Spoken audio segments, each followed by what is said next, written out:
Welcome! This is Miss Jenny. This is Prime Girl Wellness and Down to Earth Astrology, bringing you the Dogs of War. This is part 5 of a series, and this video will be looking at World War II and the presidency that changed the nation, specifically Franklin Delano Roosevelt and his esteemed wife, Eleanor. All right, let's take a look. So before we go any further, we just want to kind of look backward, look forward, so we have something to compare to, right? So the next couple of slides, we're going to be looking at the solar return, lunar return, and the presidency for 1939 and President Roosevelt. All right, let's take a look at history. This is the chart for FDR, who's actually, his full name is Franklin Delano Roosevelt. He is our 32nd president. He is the only president that has been elected 4 times. He successfully navigated our nation out of not only the Great Depression, but through and out of World War II. Franklin Delano Roosevelt, it was literally a singularly exceptional president in many, many ways, and we should all be giving thanks that we had him when we did. He is also historically considered, and during his presidency was also accused of being a socialist. He is responsible for the New Deal, as well as many labor protective movements. Look him up. The history of the administration under FDR is amazing, what they accomplished. His wife Eleanor is also no shrinking violet herself. Eleanor Roosevelt is also responsible for keeping our country on track when Franklin was going through some serious health issues.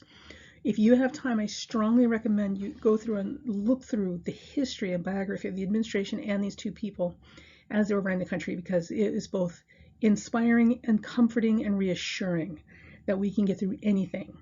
So there's that. Okay, now looking at FDR's chart, there are some things that are notable. So the first thing we know is that he's a visionary Aquarius. With the Sun, Venus together in the 5th house in Aquarius, there's a very strong drive to do things from a place of passion, but also a place of logic. So he likes to think of himself as a far-sighted sort of independent thinker. Now, with that said, his chart ruler, remember we talk about this a lot, chart ruler is Mercury in Aquarius. Mercury in Aquarius people are usually very bright. Sometimes a little hard to have conversations with because their mind races ahead so often, and more than anything else, they like to see themselves as hyper-rational, hyper-logical. So unless they're really on top of their game and they're comfortable enough to be flexible, they can be difficult to deal with in terms of conversations. Now, what's important about Mercury being his chart ruler is that it squares Pluto in Taurus. So this Mercury-Pluto square really creates a level of intensity and depth of thought, and an absolute commitment to his ideals and visions that it just will not be moved, so given he was dealing with the Great Depression and World War II, that fixity of purpose and commitment, like a supernatural commitment to the vision that you have, would have absolutely been necessary for him to stay the course and not falter along the way as he was trying to get us all through these really overwhelming times for the entire nation. That was pretty impressive. Now, here's what I want to point out to you. Aquarius is very strong in his chart. So one of the things we're also going to look at is, where's Uranus in his chart? Well, if we look, Uranus is right here, setting up a trine to that Pluto. So Uranus has a supportive trine to that Pluto.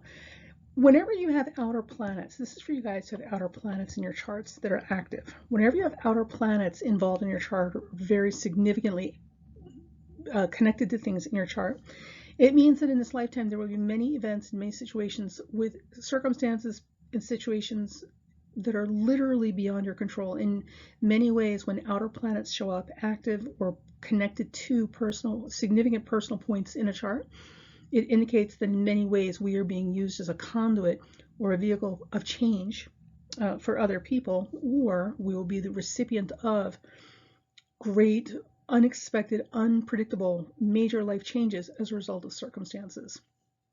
And given his biography, he was certainly that. Okay, now also too, he's got Mars right here at the top of the chart. So again, and it's a Gemini. So again, we have somebody who's very forceful in their presentation, and also with Gemini, a very glib talker. Now, Mars is retrograde in Gemini on the midheaven, which gives us somebody who is more likely to fight with words than fists, which is also very, very good.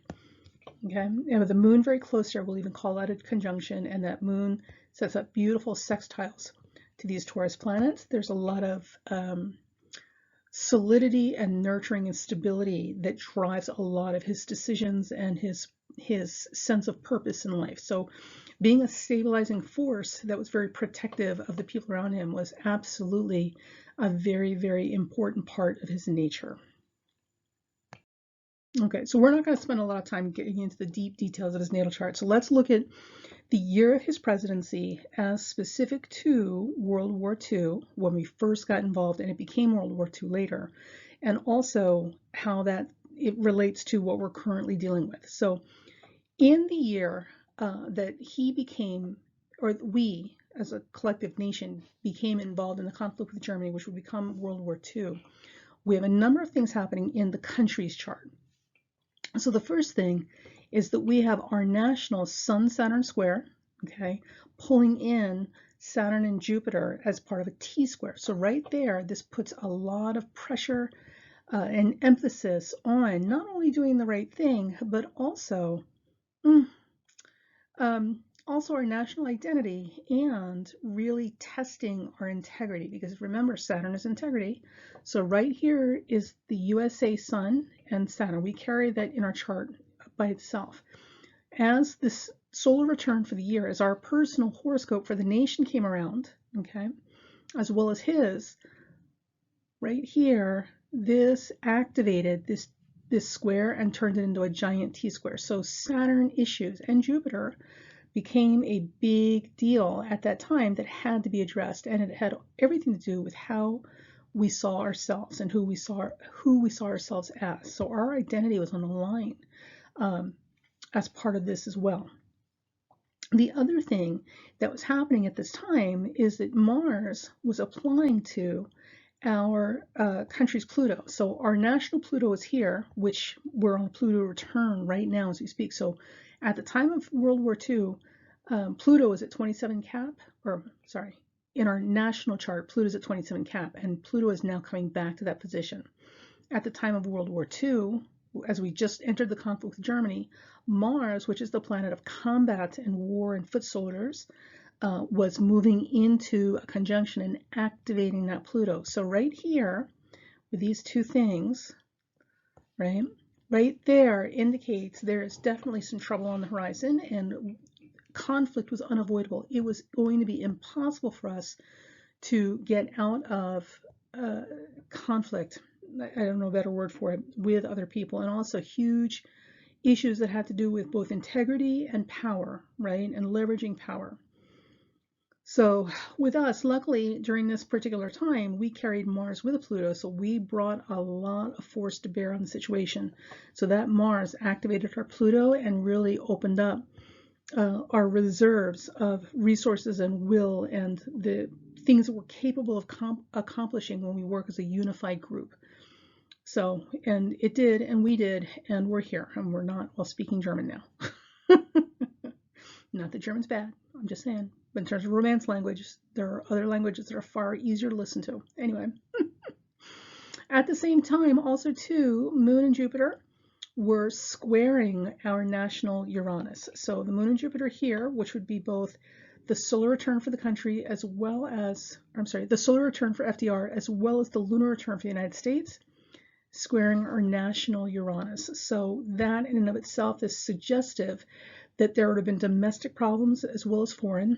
Moon is domestic, Jupiter is foreign. That would have been completely unexpected. So we know right there would have been a whole lot going on that was literally coming out of left field at the time. There was no way to prepare for that. Also too, here, the strongest string of connections across the chart is with Moon, Venus, and our Mars opposing Venus. So our Mars is heavily involved in here. So again, this is a fight about resources, but it's war. It's always a fight about resources, right? I'd be very worried if we were having wars because people were fighting about the color of shoes. So there's that. Because this conflagrated into a much bigger conflict than anyone expected, the thing to remember is Pluto and Mars. Mars, war, combat. Pluto, great expressions of power, large, huge, mass scale events. Saturn, Sun, integrity, the rules, and identity. So national identity and our integrity, whether we're good for our word, was very much on the line of being tested at this time. And there was a lot of this Mars, Pluto, Uranus happening, which really brought this into an explosive conflict that nobody was necessarily prepared for going in. And one of the things we also want to look at is, as the president or our national leader, we want to look at what's going on in his chart, because clearly, if he's making decisions that affect our nation and he lives here, these are things that we should be able to see are in his chart or driving his decisions as well, right? So the first thing when we look at Roosevelt's chart, we're looking at it for the lunar return, which is the time the month goes from his natal lunar position to natal lunar position. And in this case, to cover the beginning of the conflict, when we entered the arena, we're going to use the August to September lunar cycle or lunar return. So in this chart, we've got the moon and Jupiter square each other in his personal chart. So he's already feeling very confident and very determined and desirous of making way. Ambitious is the word I would use with this particular combination. Also, he's got Saturn and Pluto in square with each other, which also tends to create a feeling of urgency and also, being backed into a corner. So I'm not a historian, so you guys can fill in the blanks for me, but it would describe, astrologically, what this describes is somebody who's kind of been pushed into a corner and doesn't really have a lot of options, and they have to make a decision. So it's a decision between the thing that they don't want and the other thing that they don't want. Like either way, they got to make a decision between the two, and neither one of them are very desirable decisions. Now, literally, the old saying, being between a rock and a hard place. Now, what's very interesting to note about his lunar return, during this time when we entered conflict with Germany, which would become World War II, his Mars is at the very top of his chart. So again, major decisions. Mars rules combat and war and soldiers. And it also represents surgery and fast things, speed.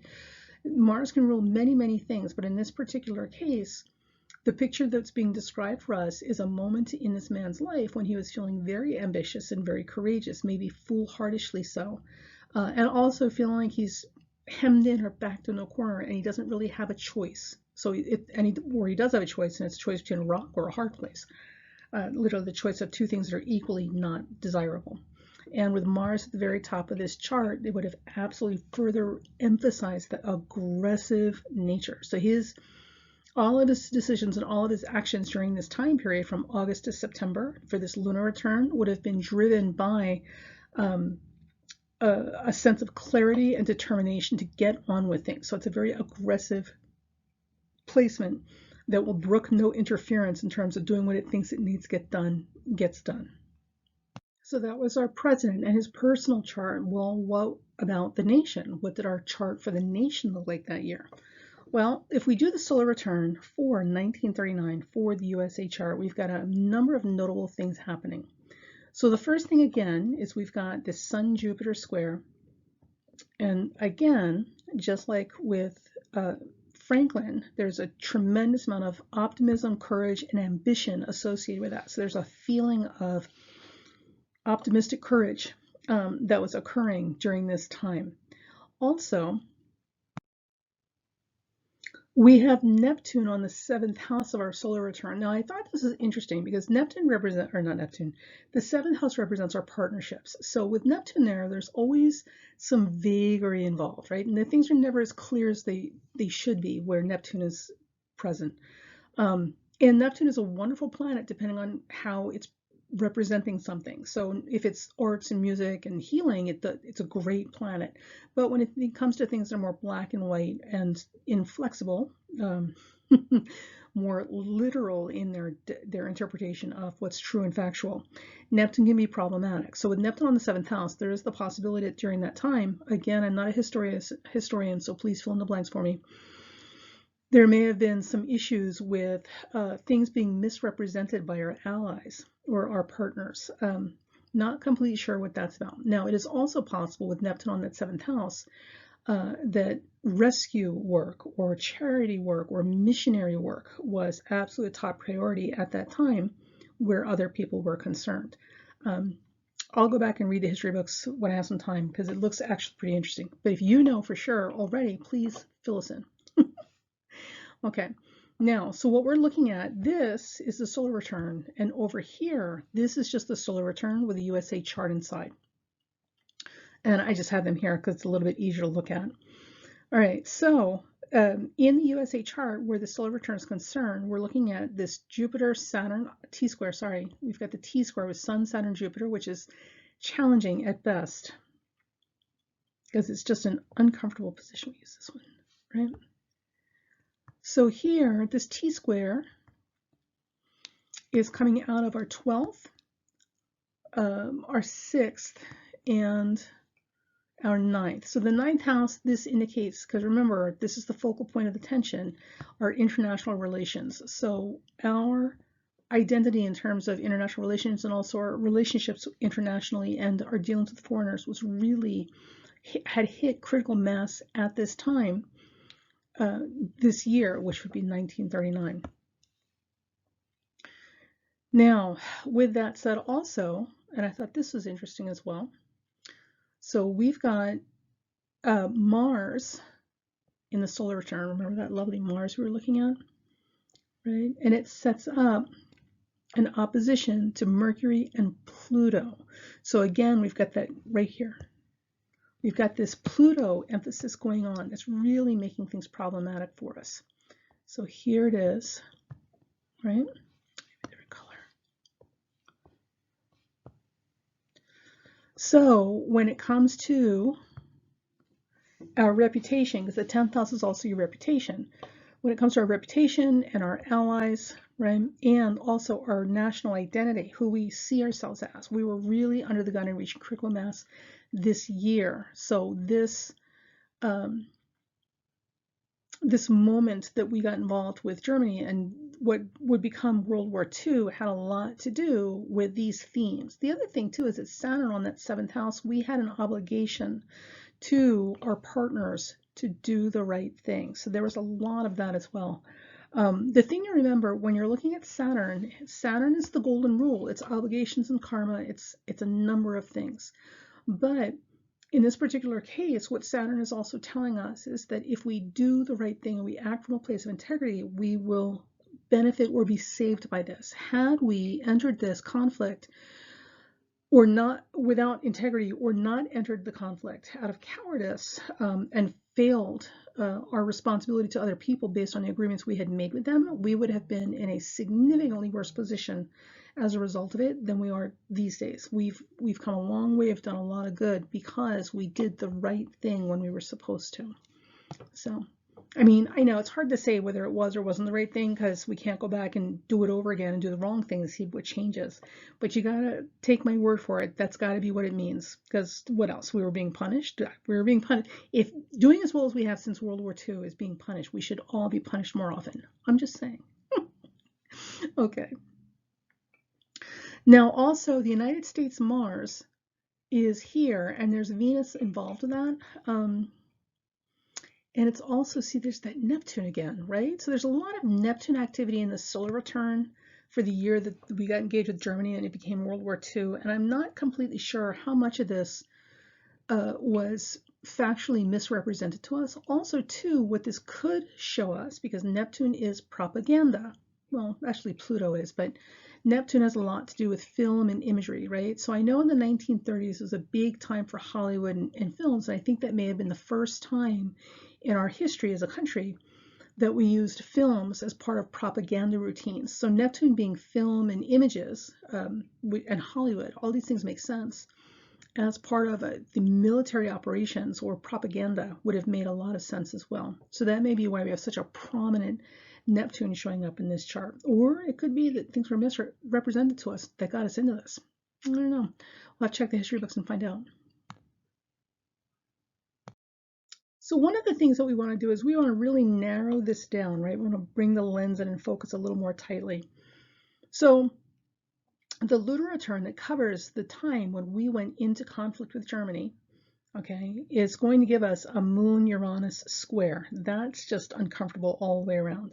And what it does is it sets up or brings into our experience very explosive, agitating, unexpected events, things that you have no control over. Because remember, outside planets are events and circumstances you have no control over. The other thing with this lunar return is that Jupiter that we kept seeing in the solar return, that confident, optimistic, ambitious Jupiter, is now on the ascendant. And it's in Aries. So we're feeling loud, proud, and brave at this time as a country. Now, the thing about it is we've got a grand trine in Earth here. And look at that, Mars right there near the top of the chart again. We have a grand trine Earth involving Uranus, Neptune, and Mars. So in terms of military action, we would have been very much willing, ready, and able to accept and believe in these noble visions and images of being crusaders and champions and warriors for a cause. And this is coupled with that Jupiter on the ascendant in Aries and this Moon-Uranus square. So here's the thing, and this is why this is important. When we went into conflict with Germany, the national chart had these aspects operative. This made it very easy for our nation to stand behind this as a whole and support this entry into a conflict which would become World War II, and to stay in that mindset. This is not always the case. Remember, we went into Viet Nam, and it was one of the most hotly contested and undesirable wars that we can think of, and it was the catalyst for breaking the nation, and also forcing our society to examine all the very rigid artificial rules that we had created for ourselves, and we're suffocating ourselves underneath, as opposed to change and progress and allowing people to be more diverse and more who they are without judgment and shame. It was all about control, who has the control and who doesn't, and who the more equilateral distribution of power in society was the 60s, and the Vietnam War was a major catalyst for that.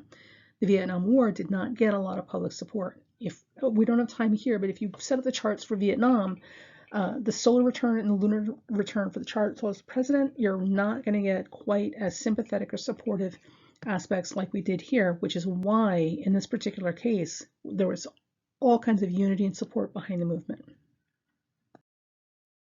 So now let's take a quick look at the solar returns for the Trump administration from 2016 to 2017 and the Biden administration from 2021 to 2022. Now, this solar return for the Biden administration, actually both of them, they'll end in July, and that will start the next solar return or year ahead horoscope.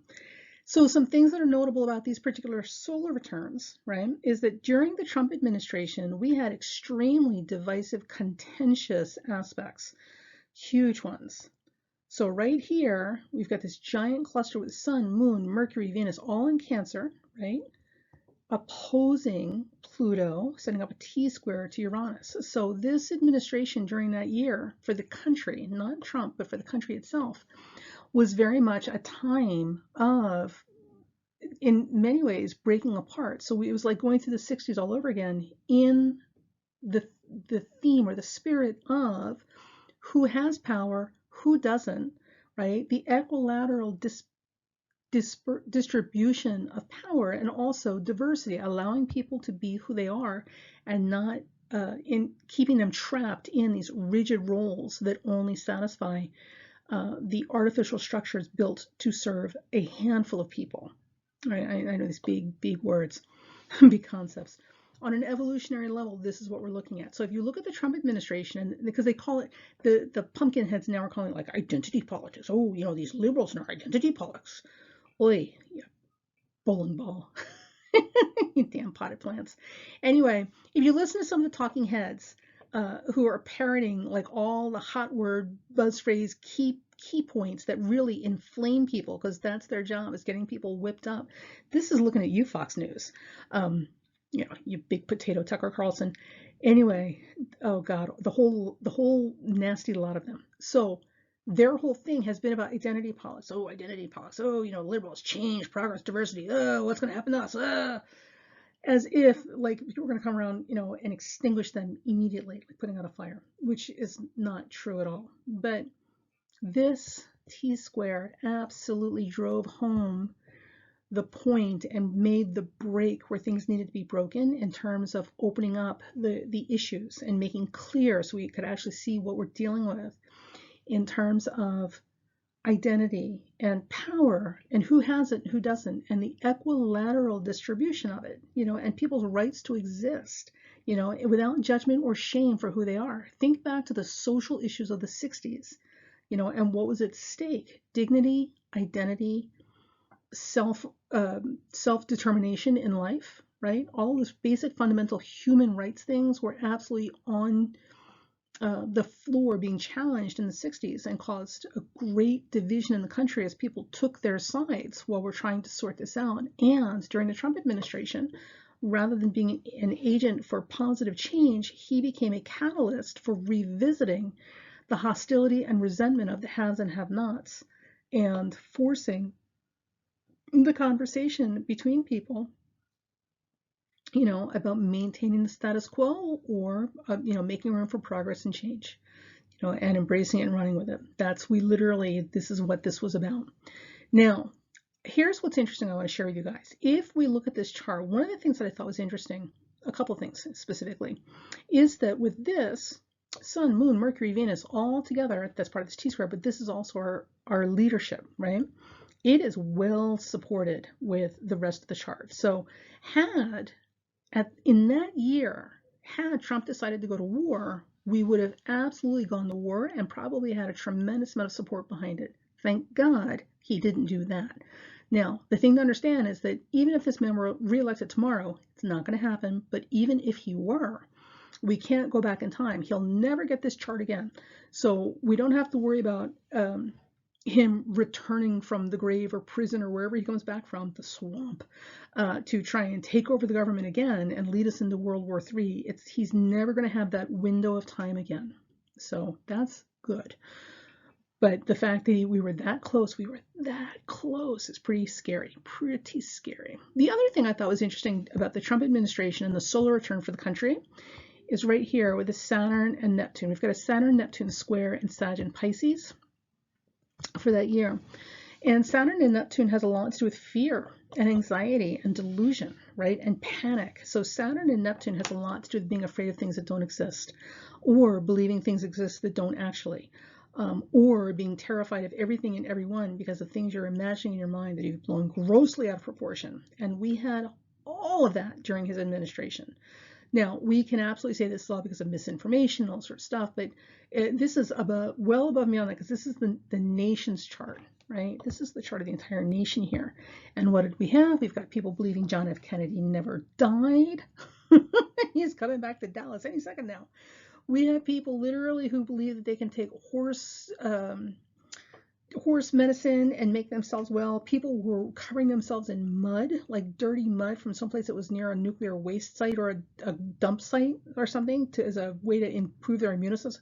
People whose education in terms of medicine and science is nil. Like, they probably barely graduated high school with a biology course. Now suddenly, because of Facebook and social media, convinced themselves that they were experts in this and they could make these determinations better than the actual trained experts who spent entirely too much of their youth in school, you know, in college, graduate school, working on this stuff. That is Saturn Neptune, because what happens is you are so panicked and you are so afraid and your anxiety is so high that literally you'll believe anything if it makes you feel better. That is what we have here. I thought that was fascinating. All right, and explains a lot, doesn't it? So just listen, no matter what, count your lucky stars, he did not drag us in the war. He tried to drag us into bed with Russia and basically hand us off to the highest bidder, but we did not go to war. So one you can negotiate out of, the other you can't. I'm just saying. Okay, so we don't have any war, well, we had some potential war markers in the Trump administration, 2016, 2017, but we did not go to war. Now let's fast forward to Biden. So this is right now as we speak, this chart, this solar return is in play until July of this year. So it's February. We've got a hot zone coming up in March. So this chart is good until summer. And then we've got a whole new one to work with. Now, in this chart, the country's sun is actually well supported and positioned. So we've got the sun here. It is being supported by the moon, and we're not seeing any other horrible hard aspects. It's making a wide application to Jupiter. We've got really good stuff happening here, right? So we don't have a lot to worry about in terms of that. As a nation, remember, this is the national chart. Now, what we do have, however, is we've got this. We've got Mars and Venus. I can't see that. My eyesight's going, I'm sorry, folks. And Moon Uranus. So we've got this big T-square happening with Moon Uranus as the leg, or the weeks, not the weeks, but the oh my God, I'm losing my words. The fulcrum. The fulcrum. I think it's Mercury. Okay. So what this tells us is that the moon represents the populace, Uranus represents progress, but Uranus also represents agitation and nervousness. So this is going to show us a year from July to July, 21 to 22, of a population that's very nervous and agitated and feeling very destabilized because Taurus is involved, right? And also a lot of financial ups and downs this year, which is not going to help things. It is squaring Saturn. So again, now we've got some problems with the economy under the Biden administration during 21 and 22 that are really demanding attention and demanding some type of address or redress. And with it involving Mars, action has to be taken. It's more than lip service. Man, you got to do something. What is it? Lead, follow, get the hell out of the way, buddy. Now, with Mars and Saturn in opposition to each other, what you have are people who are it's like the brakes and the gas, like they do too much too fast, or then they're have so much analysis paralysis that they literally can't get moving at all. And then of course you've got this Moon Uranus here, which is, you know, all kinds of nutso anxious and nervous, jittery, very jittery. This is exactly the combination of things you do not want to see in an air traffic controller or somebody in charge of, I don't know, the nuclear codes. Or children, or small children. So it's not great. This is a really uncomfortable position, but it's not an awful position, because this can, because everything pushes out through that Moon Uranus, can lead to great fateful change. So we have a possibility of really pushing through this unexpectedly because of unexpected circumstance or divine intervention, and really pulling a rabbit out of the hat, you know, or a hat trick, as it were. And getting something amazing out of this. And the reason I say it also is because the part of fortune is involved on the other side of this, right? So there's still some magic and miracles left in here. Don't give up the ship yet. Now, interestingly, and I was really uncomfortable with this solar return for the Biden administration, until we get past summer, carries a Mercury-Neptune square. So when I think of propaganda and misinformation and lies and a little shading of the truth here and there, like, you know, really good cosmetics work on a very unattractive person, what you see is not what you get. I think of Mercury square Neptune. There's a lot of soft shoe bending and twisting of the truth and shading and hiding and, you know, pushing this out of sight here and bringing this up to more. It's a lot of tricks to make you look where they want you to look and not somewhere else. So I would have assumed this would be more appropriate under the Trump administration. But again, when we look at charts, we're also looking at the evolution of things, right? A cyclic process. So where the Trump administration had everything to do with insecurity and fear and delusions and night terrors about the boogeyman and being afraid of things that haven't happened yet or are never going to exist, literally the phantasms, the phantasmagoria that keeps you up at night, you know, awake and terrified that something awful is going to happen, was absolutely part of the national consciousness under the Trump administration. I don't know about you, but I know I lost a lot of sleep those years. With the Biden administration, for this year, remember this ends in summer, we've got this Mercury-Neptune square. There's a lot that's not right. There's a lot that's not right. According to this, I'm just an astrologer. Maybe you know something I don't. But with Mercury-Neptune square, there's deception. There is deception, and there's a lot not being told, and that is concerning. Again, the upside to all of this, right, is that our nation's sun, our national identity, is still well supported. So we have things that are working to our advantage, and also there's still the opportunity for a hat trick or a rabbit to get pulled out of the hat at the last minute to set us moving forward in really good directions. So hang on to that optimistic thought, but do understand that until we get past July 4th of this summer, we're still under this Mercury-Neptune square, so there's a whole lot of nonsense that's not what they're telling you it is. And I really don't want to have to say that about this administration, because I really needed this to be different than the last one. But, listen, I'm just saying, I'm just an astrologer, and this is what it looks like. All right, so really quick, I just wanted to point out, this is the solar return for 1939. This is our national chart for the year that we got involved with Germany and it became World War II. Again, if you look, pen here, we've got Mars, which is the planet of warfare, combat, all sort of stuff, squaring Saturn, which is, unforgiving and cruel and absolutely drawing the line and thou shalt not cross. Mars, Saturn together will absolutely bring the boot down. It will bring the boot down or bring the foot down, right? Oh, now you've done it. And also, too, very important, Pluto is involved. Pluto rules masses of people, great, large masses of people, hence World War II. World War II. Pluto, right? So right here is the signature of our national chart for that, its birthday year, as we headed into World War II later that year. Also, too, we had a Sun-Jupiter square, which, again, lots of optimistic confidence, which maybe or may not be well placed. So there's that. Now, and this is the thing to remember, we talked about World War II versus Viet Nam, right? And about public support. During this time with the 1939 chart, Uranus and Neptune were enshrined to each other, meaning that the visions that we had as a collective whole were in harmony with each other, and we all, it's sextile to sun, both of them. So we were all driven by an idealistic vision of who we were and how the world should be. It was very easy for everyone to unite under any efforts, no matter what we did during that time period. More importantly, also, Venus was conjunct the fourth house, or the imium coeli of the chart, which means, again, there's a sense of cohesiveness and group identity that is pleasing to everyone involved. So anything that they had done this year would have gotten national unified support from everyone. So literally, if they had decided to go start, Farmers of the World, it would have gotten just as enthusiastic, unified response as entering into a conflict with Germany, which then became World War II. We do not have these aspects right now. I'll tell you now, we do not have these kinds of aspects right now. So if the Biden administration is not careful and this knucklehead gets us involved in another conflict, it will not go well. There will not be public support for this. There will not be a unified support for this. And he will probably go down as one of the most hated men in history, right next to Trump for it. I'm just saying.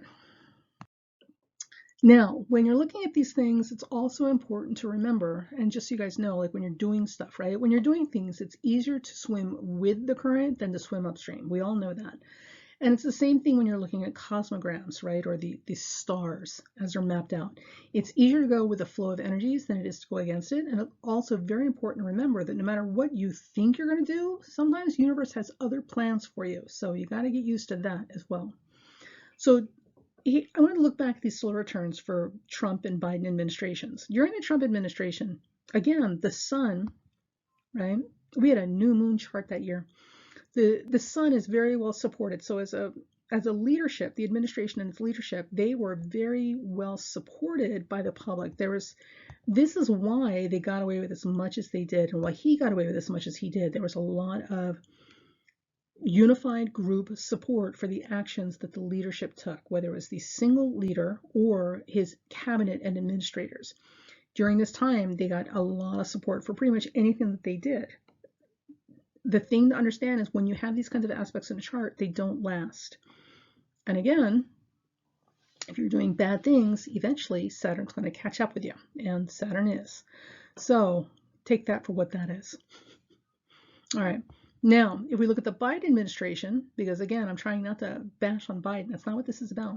Again, the sun, which would represent the leadership, is in a supportive relationship with the moon and Uranus, which is the populace, right? And also with Pluto. Well, maybe not so much Pluto, that's an opposition. So right here, he's very well received and supported by the public, so that's not an issue. However, what is of concern right here is we've got a Sun-Pluto opposition. So power, use of power, abuse of power, leveraging power, who has the power and who doesn't, who's got it, trying to keep it, and who's trying to get more of it. All these things have to do with power issues are absolutely on the table right now, and that's going to be problematic. When we get into, well, you know, this is we're sure to be done, but we're not going to count that. So the Sun-Pluto intensifies things, so there may actually also be a bit of power playing. See, I didn't want to say this, it sounds so awful. But the reality is there may be some power playing that is occurring from our leadership. So we've got to watch between now and July that he's not swinging his big power peony around, you know, to show that he's still virile and I've still got it. I'm a strong, brave leader. You don't mess with me, Jack. Like, we don't need that. And the problem is with this Sun-Pluto opposition, it will be exaggerated to the extreme, and he may not even realize. So there is literally the possibility that the leadership could get carried away, remember those words, carried away with their own infatuation with their power or the desire to display their power or flex their power muscles. That's what we've got on tap until July.